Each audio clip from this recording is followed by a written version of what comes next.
പ്രശസ്തരായ 3 പ്രതിഭകൾ ചേർന്നൊരുക്കിയ സംഗീത വിരുന്നോടെയാണ് നിശാഗന്ധി ഫെസ്റ്റ് അവസാനിച്ചത്. തബല താന്ത്രികൻ സക്കീർ ഹുസൈൻ, ശശാങ്ക് സുബ്രഹ്മണ്യം, രാകേഷ് ചൗരസ്യ എന്നിവരുടെ തബല പുല്ലാങ്കുഴൽ ചേർത്ത് വേണുവന്ദന എന്ന പേരിലാണ് സംഗീത വിരുന്ന് ഒരുക്കിയത്.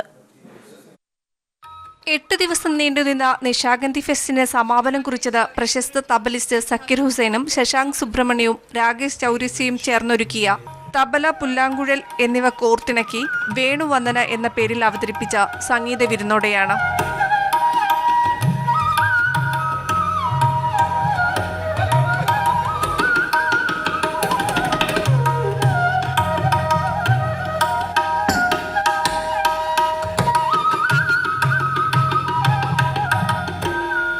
ഹംസധ്വനിയിൽ വാതാപി ഗണപതി എന്ന് തുടങ്ങുന്ന കീർത്തനവും സമാനമായ ഹിന്ദുസ്ഥാനി കീർത്തനവും സമന്വയിപ്പിച്ചാണ് സംഗീത സന്ധ്യയ്ക്ക് തുടക്കമായത്. തബല വേണുനാദങ്ങളും നോർത്ത് സൗത്ത് ഫ്ലൂട്ട് ജഗൽബന്ദിയും പ്രേക്ഷകരുടെ മനം കവർന്നു.